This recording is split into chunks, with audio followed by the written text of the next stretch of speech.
How does crypto fit into a coordinated retirement tax and estate strategy? Find out more in today's episode. Welcome to a Wiser Retirement Podcast, where we cut through the noise and bring you real, honest conversations about investing, retirement, and building lasting wealth. No sales pitches, no gimmicks, just everything your financial advisor won't tell you. Welcome to a Wiser Retirement Podcast. I'm Casey Smith. Today I'm joined by Robert Schwarthout, founder of Teton Crypto Capital. Hey, Robert. How's it going? Robert is repping his Berry College pullover today. Yeah, it's the Atlanta folks will understand. It's cold in the mornings right now, and by lunchtime I'll want a B t-shirt. So yeah. Robert and I are both graduates of Berry College. Yep. Rome, Georgia, 24,000 acres, 27,000 acres of land. Mm-hmm. And about 1,900 students. 2,300 students. Oh, wow. Now. And is that the largest ever? It is at the max. Yeah, I think it's like 2,400 with graduate students and, probably about 10,000 a year. Where are they all living? Beds on campus is always the challenge. Yeah, I'm sure. Yeah. Yes, and there are way more deer than there are students. Yes. So absolutely. If you ever have a chance, if you're in Rome, Georgia, go by the campus and get a tour. Tell them you know Robert Schwarthout. They'll let you right in. Yeah. And if you like hiking, there's like miles and miles and miles of trails. Oh, that's so, true. That's people tend to love to do. So mountain bike, anything outdoors. Anything outdoors. Yeah. All right. Well, let's get started. Today we're going to focus on Teton Crypto Capital's ideas of investing in crypto. Yeah, I feel like I should be asking you the questions on this one. All right. So let's talk. Crypto is so new still to so many people. Yes. I feel like we should be doing Crypto 101 still. I remember when ETFs got launched, and 10 years into it, people were still flooding the ETF 101 class at the conferences. And I was like, what is wrong with you people? That was 10 years ago. Right. But I feel like crypto is going to be the same way. 10 years from now, people are going to be like, maybe I should be looking into this. And Bitcoin's going to be at $1 million. And, in theory, like, where were you? Yeah. I mean, anything new. The same thing with the internet. People didn't understand what we would use it for. And now it's everywhere. It's just kind of a similar growth trajectory curve. So when you think about crypto in someone's investing, you think about accumulation phase. So you're building assets. A lot of people that are buying crypto, I would argue, are in their accumulation phase of building wealth. Mm-hmm. And then you have the distribution phase, which is where you're now living off your portfolio. So you're living off your investments. The retired word. Yep. Yeah. So crypto still would be a part of that. Yes, could be. Probably the more growth engine, it doesn't pay dividends, right? So you're not collecting an income from it. And then there's the legacy portion of, you pass it to the next generation. Mm-hmm. So today, that's kind of the framework that I want to open this in, that we talk about through retirement and how crypto plays a role. So when we start with like a high net worth retirement portfolio. So a high net worth retirement portfolio, we'll call it $1 million or more in investable assets, right? Yep. So is crypto an growth asset? Would you call it an alternative asset, or is it more of a legacy asset? Meaning, is it something? Maybe a legacy asset could be a home on the lake. It's passed from generation to generation, right? Yeah. Alternative asset is private equity, oil, cows. Yeah, right. Right. Yep. And then a growth asset would just be, speculative. Yeah. Certainly growth, you can make it, if you squint, you may be able to view it as alternative as well, depending on how far down the crypto rabbit hole you get. Yeah. I think, if you're just doing Bitcoin and Ethereum, probably just growth, not as much alternative. But there's other cryptos that, may be more specialized, that you may have expertise in that field and they're trying to solve that problem, and you feel like, you found a gem. Yeah. You want to hold on to it. But yeah, certainly not legacy. But yeah, it kind of fits in those other two buckets depending on how you look at it. Okay. So you think about position sizing. Mm-hmm. I should ask you this question because, for me, I probably overweighted on the vast majority of the scale for crypto, right? From a personal holding standpoint. But when you mix it into client portfolios these days, what are your low single digit percentages? I just don't think that I think that people who do it individually with no guidance, Yes. who get really convicted of something, hmm have way too much. They And- skew younger. Yep. Yep. And then the people like myself that think about risk hmm and this could work out to be really big, but I also don't want to lose my firm over it. Sure. or obviously worse is derailing a client's portfolio. Right. So I think that something of a professional advice is somewhere in that 2 to 4% Yeah. allocation. That makes sense. And And actually Andrew tells us that too, because when he looks at the volatility right. of almost any crypto, Sure. Of the whole asset class period. yeah, the whole asset, right. Yeah. If you look at the volatility, when you get above 4%, it's kind of a law of diminishing returns, right? It just Mhm. doesn't. It adds to the overall rate of return of the portfolio, but it's so far in a positive manner. Right. But that volatility starts hurting you above 4%. Yeah. And we're in a period of crypto right now that isn't fun to talk about the pricing. Yeah, As this last week was what I would consider volatility in crypto. It's all about where your perspective is. I have friends that will text me like, "Oh, crypto's down today," and it's down 2 or 3 or 4 or 5%. I'm like, whatever. It's just a normal day in crypto. right. But my spidey senses go off when volatility hits and we see an up or down day more than 10%. Like that's volatility. Yeah.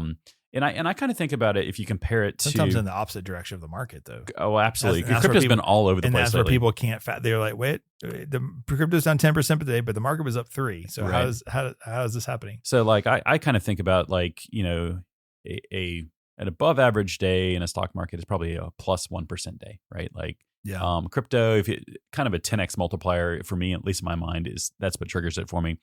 But I, in some sense, I've become numb to the volatility because just have that long term perspective and helps you ride through. So, it could be a very emotional ride. Oh yeah, I've told yeah. our clients when we started this journey that this is a 10-year investment, Mhm. and we're 1 year into it. Yeah, I mean, if you're taking a 1 year view at it only, it's been a rough year. Yeah. Because a year ago, we're coming up on it, but Bitcoin was roughly 125,000. Right. In this last week, it fell to 60. So it's down 50% in a year. Yeah. That's not fun. No. No. No, it is a different than traditional retirement assets. If you buy crypto by itself, there's no requirement of distribution. Although if it's inside an IRA, you still have the RMD. That's right because IRA. Yeah, because that's related to the IRA, not the crypto. Currently, there's no step up in cost basis if you pass away. Mm. So if you die and you own Coke stock and you paid 10 cents for it and now it's worth $1, your heirs would get it at a cost basis of $1. Where Mhm. crypto will stick to the basis. Yeah. And I would imagine crypto starts aligning with traditional rules as we get regulations. And I've beat this regulation drum to death. Yeah. And we might be close. And we seemingly are getting closer. The ag committee has passed their part. The banking committees literally has, I think, a meeting as we are recording this at the White House, meeting number 2 with all the different people at the table, but largely the banking coalition there about a stablecoin interests. But we won't get sidetracked on that. But at the end of the day, I think once we get this Clarity Act through, then you might start seeing guidance from the IRS on how they deal with taxes, or Congress can kind of set the rules. But I don't believe that's part of this Clarity Act at this point. So. Also, crypto could have some custody or access risk. I think there's less of that now. You Mhm. can buy crypto in an ETF, which is pretty buttoned up. Right. But prior, people have their own wallets. They can get stolen or lost passwords or bad actors. If you're doing the owning custody crypto. yourself, there is definitely higher risk. Yeah. And there are some scams out there. We had a podcast recently about the custody scams, but they're trying to use crypto. They're going to invest in crypto and they take your money, and probably no money's actually being invested in crypto. Right. So you want to do is you want to invest through reputable sources. You definitely hear these waves of people getting sent a link in an email to update the software that is their wallet, and it's compromised, and it's a very targeted attack. And it's sad to hear because, at least admittedly lately, it's been, the people that are on YouTube, the people that are on Twitter that are positively talking about crypto and trying to educate, and they kind of get swept up in a phishing scam, and they wake up the next day and their crypto's gone. Doesn't happen in the ETF. Correct. ETFs are not quite as exciting. You can't like hold and touch them, but Right. they definitely solve that problem. So I don't know. When do you think crypto shouldn't be in a retirement plan? I know we said we were assuming it's $1 million portfolio, but if it's less than $1 million and you're near retirement, it's probably the wrong asset to have in there, Yeah. just due to the downside risk. I would say when your allocation has to be super conservative because of your appetite for risk. Right. So if you're in a 40% stock portfolio, 60% bonds, correct. You probably don't need to have any crypto inside of your portfolio. Yeah. But outside of that, I think crypto used to be very political. I think it's becoming less and less of that. So that probably is not a factor here. Yeah. But yeah, it's to me, it should be part of portfolios, but you understand the lens it's coming through when I say that. So. Yeah, I mean, as the president of Teton Crypto Capital, everybody should have crypto in their portfolio, right? Well, but as a person who doesn't have a dog in the fight, so to speak, I think that it's an asset class that should be in everyone's portfolio in a small dosage because this is the future, right? And I don't know if it'll happen in my generation. I hope it doesn't, but I don't know that the U.S. dollar is something that I want to put 100% of my faith in 20 years from now when all this debt comes due.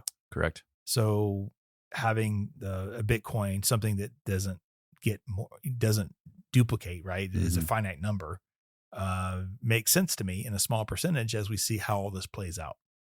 That starts getting down the political rabbit hole a little bit around the dollar, and I actually feel like it's a valid point. I guess maybe political overall, but both parties have equally contributed to this debt problem. Yes. So, and they both point fingers. Right. Yes. They pointed at each other, but Republican, Democrats, and independents have all contributed to the debt issue. Yeah. I mean, we have it good in America largely because the dollar is the reserve currency of the world. Of the world. And we can manipulate it ourselves. Correct. And we make a lot of times other countries pay the price for us inflating our dollar. Right. Which is just, in a lot of ways, is, in my opinion, immoral, but it is what it is. But the challenge with it, I think, is you start to layer on stablecoins these days, and stablecoins are huge buyers of treasuries and short-term treasuries that, like, in some ways, they're propping up the problem they're trying to solve. Yeah. Or crypto is trying to solve, not necessarily stablecoins, but it's we'll be interested to see it play out in the next, I guess, 3 to 5 years. So. Thinking about investments, we have to think about taxes. Those kind of go hand in hand, which is why we do tax planning here at our firm and not just manage investments. So we think about crypto. How is crypto taxed? Short and long-term capital gains. I mean, it's no different than stocks at this point. Yep. And there was one loophole that was closed around taxes with crypto a year ago with the passing of, I believe, the Big Beautiful Bill, where with stocks, if you want to like tax loss harvest, you can't rebuy that same asset for 30, 31 days, whatever the threshold is. In crypto, all you had to do is buy and sell it in a second, and you could capture it. That is gone. I was kind of bummed personally. That was nice to be able to come and do that. Right. But it also showed me that crypto was growing up a little bit, and they were trying to clean up the rules around it. So yeah. So really, the tax strategy isn't much different than any other investment. You want to harvest gains in your lower income years. Correct. Right? Social Security, pensions, and RMDs are all things that go toward your income. So you have to coordinate your crypto sales with all of those. I mean, and if crypto goes how we're kind of insinuating we think it might go, like you might have larger percentage gains in crypto than you might have elsewhere in your portfolio. So like you might have higher tax bill effectively coming from crypto. You just have to kind of think through that. So. And also, just like any other investment, you have to think about IRMAA thresholds. So the more money you make in retirement, the higher they'll charge you for Medicare. Right now, I think it's around $209,000 a year before you go into the higher threshold. Got it. But if you your capital gains counts towards that, so you have to make sure that any moves you're making don't affect that, because with IRMAA they look back 2 years. Got it. So if you had higher income 1 year for the next 2 years, you could be paying double what you're. Interesting. So it goes $185 a month all the way up to over $500 a month for the same service, depending on your income level. So thank you very much. Yes. Yeah. So you have to think about that.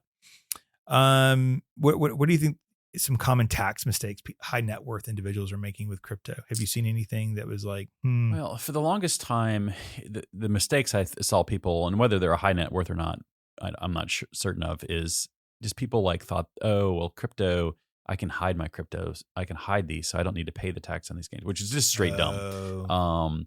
And definitely saw not tons of stories, but stories where people like getting audited, then good luck. Yeah. Because you're going to pay, or you're going to pay either with time in jail, or you're going to pay in the pocketbook, Right. or both. Exactly.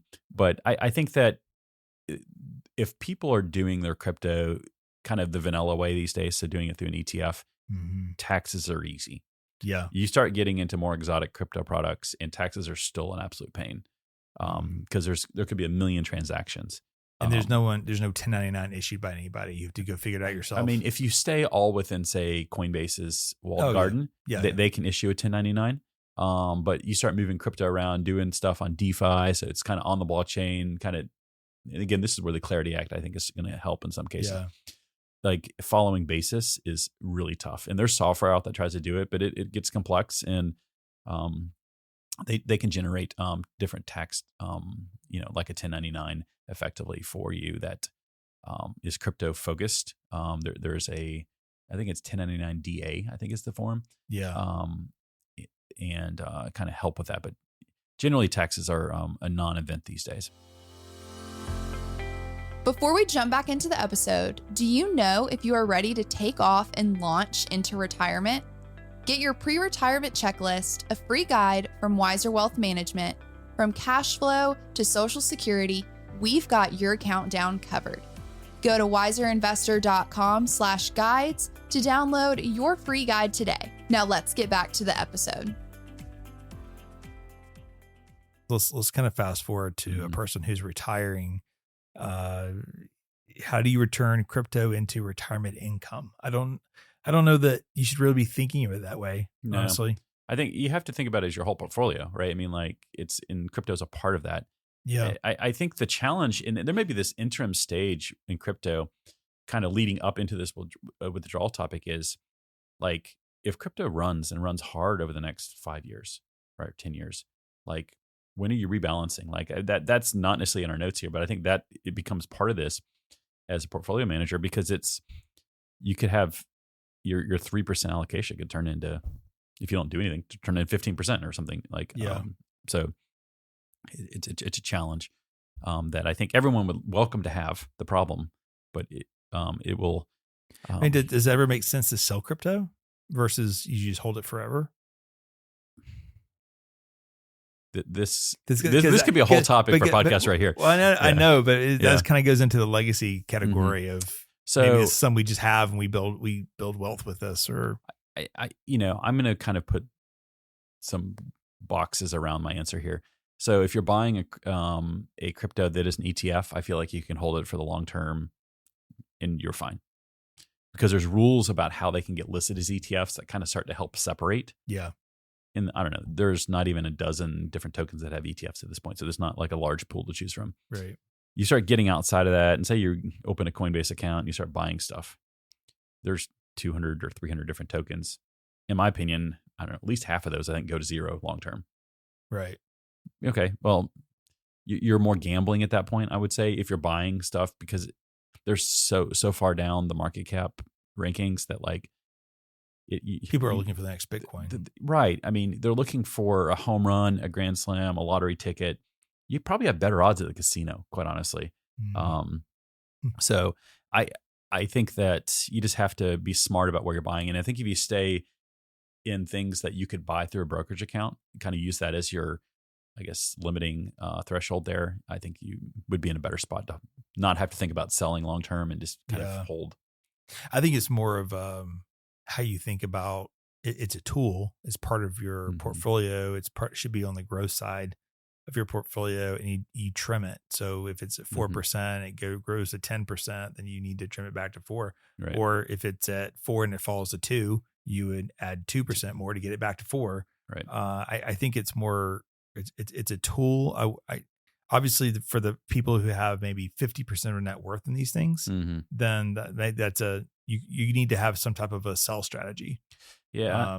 And the people that have such a high percentage of their net worth in crypto are so like vulnerable, I think, to the idea of it running hard and all of a sudden they see their net worth balloon. Yeah. And that's where the mentality of, oh my gosh, I'm not selling because it's going to go another, it's going to 3x from here. It's so no different than people buy individual stock and they come into our firm and they've held the stock for X, Y, Z Right. time. And, you know, and it's just like, they got in, but they don't know when to get out, I guess. correct. I would just say that you have to set volatility parameters. Yes. But more importantly, you need to have probably 2 years of lifestyle reserve built in if you're going to be Mhm. crypto heavy. So you need to have cash. Well, yeah, 2 years for sure. I mean, because, you know, there's always been this 4-year cycle. And I think we've talked about it a few times on the podcast. Yeah. The question is it still holding or is it changing now that we're in this new phase of crypto? Right. So far, it seems to be holding.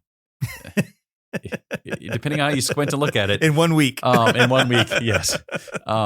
So we'll see how the next couple months go, and I think that will kind of answer it because I think what we're starting to see is the 4-year cycle, if anything, is elongating or kind of functionally goes away, and you don't have the extreme highs or the extreme lows. Yeah. In the, I guess again, the maybe the assets that are ETFs, for instance, kind of like that Right. that band of assets. So I think from my lens, we're thinking of like Ethereum and Bitcoin and Solana. Those are all ETFs you can buy. correct. But if someone is doing this on their own inside a Coinbase account, as you mentioned earlier, Yeah. it falls into no different than picking individual stocks where you have emotional traps when trying to sell your winners. Mhm. You say, oh my gosh, I've made this much here. It could go higher and I want to sell it. And you kind of have to have a game plan. It could be as simple as I have 4 coins that I've chosen and it's 25% allocation. And then I'm going to rebalance this every so Yeah. often, you know? I think the difference I would kind of paint there between somebody's stock picking versus somebody crypto picking is stocks. There's a ton of regulations around what those companies can and can't do and how they can and can't talk and do things. They the quiet periods and all the things. Manipulate. Reporting. Yeah. None of that exists for crypto. Yeah. So that's true. You have a lot of manipulation. you of have a these lot small of cryptos. Well, and in it at the end of the day, like there's no policing organization because they're global too. Yeah.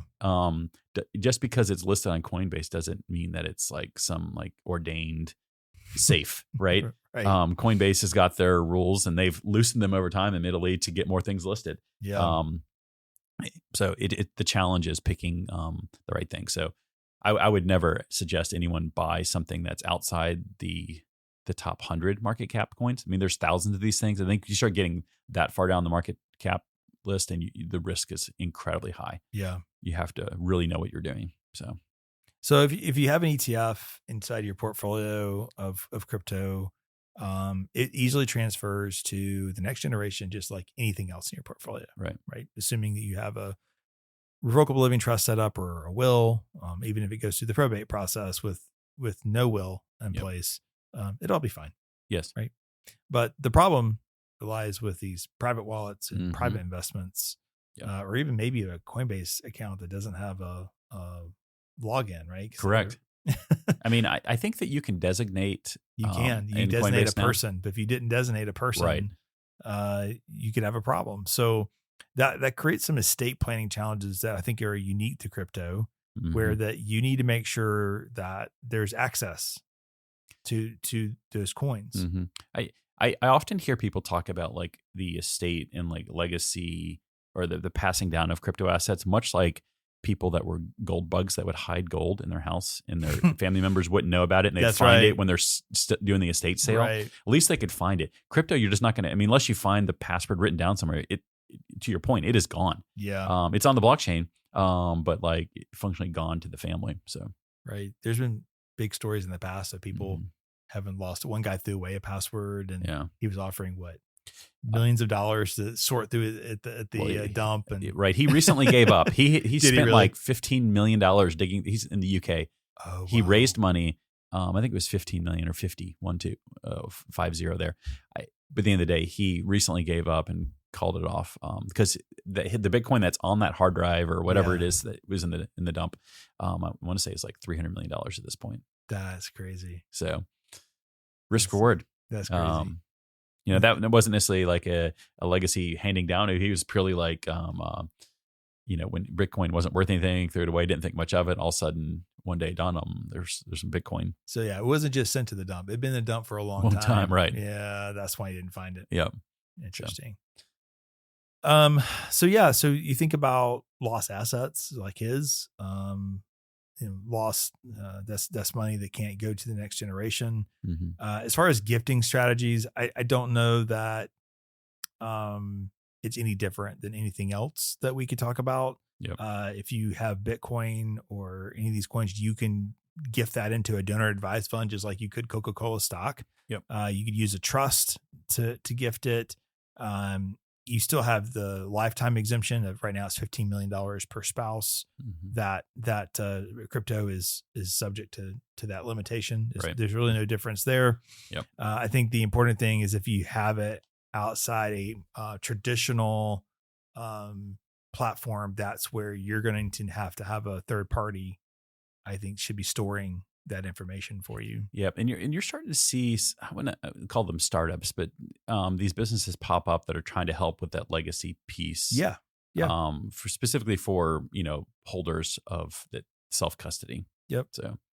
And not just that, but also probably all the other passwords that we probably should be handing Our to digital somebody. lives are rather complex. Yes. Yeah, exactly. Which is why you should be using something like a 1Password or a LastPass. Yes, a password manager. And have a password manager, and you have one password to get into the password. It's like the book written down in your house as all the stuff written down with the same password used over and over again until they made you add an exclamation point, and then eventually they made you add another exclamation point. So you added another there, but yeah, it's just like that, except it's digitized. Yes. And you should be using scrambled passwords that no one can remember. Right. But yeah, in fact, it's built into our browsers now. So Google can have it too. Correct. Yes. Yes. Better than your family losing it, I guess. And like Google has it, but Apple has that built into their phones. What do they call it?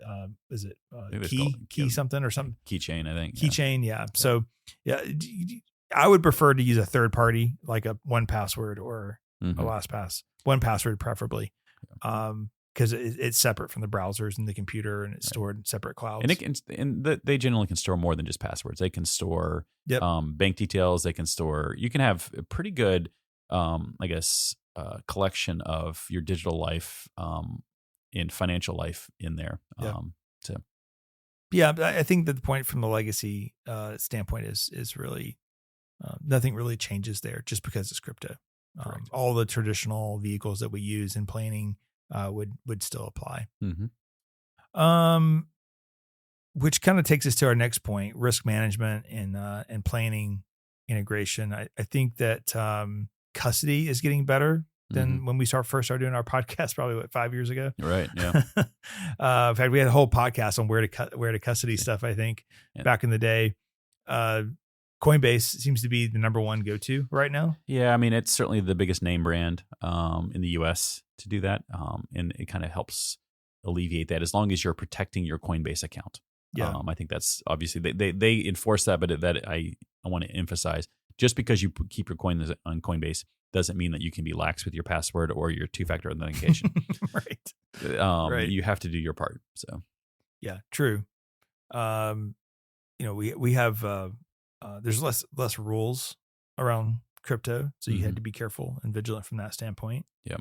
And I wouldn't necessarily, I'm sure people get this question when people are joining your fund. Most of the people in your fund actually know you, so that helps it. But it's like there are a lot of schemes out there.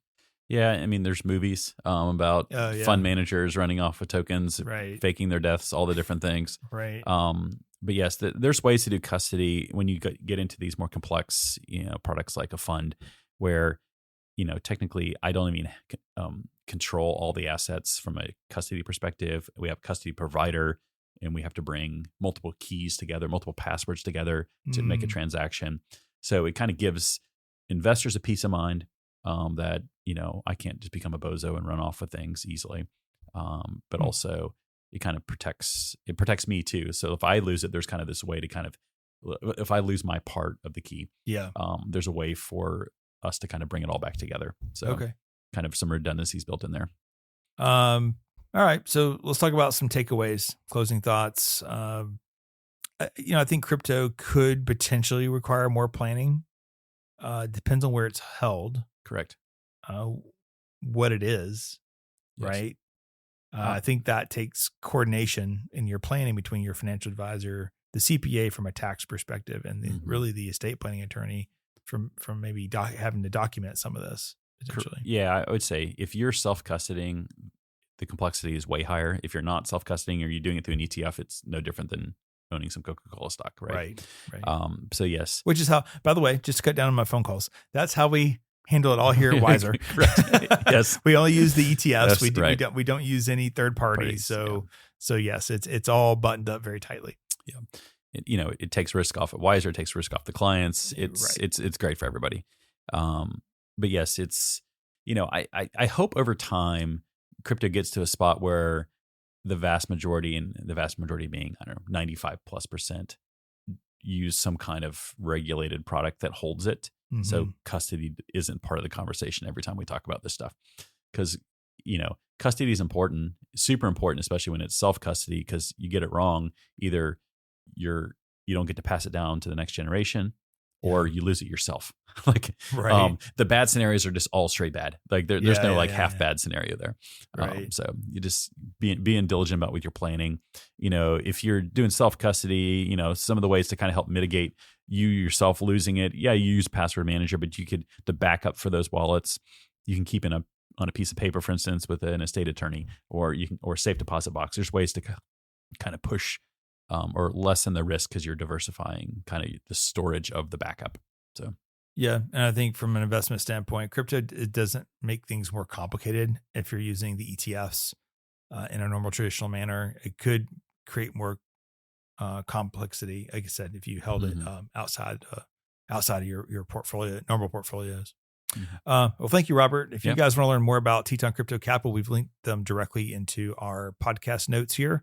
If you have a minute, we'd really appreciate if you go on and leave us a review for this podcast, wherever you're listening. That helps us in our rankings in podcast world. But thanks for listening to today's episode with our guest, Robert Swarthout.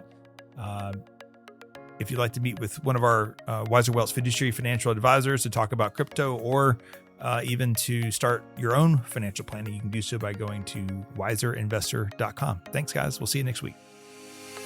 Thanks for listening to a Wiser Retirement podcast. We hope you enjoyed today's episode. Make sure to subscribe wherever you're listening. That way you don't miss any new episodes. We'd also appreciate if you could leave a rating and review.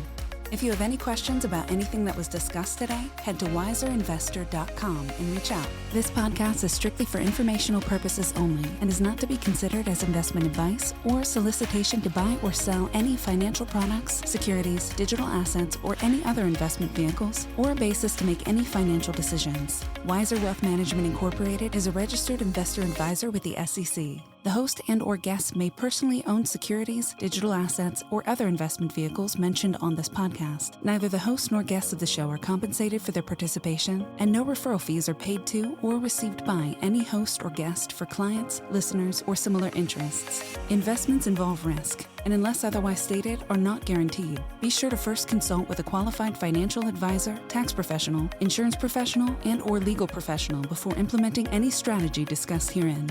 Past performance is not indicative of future performance.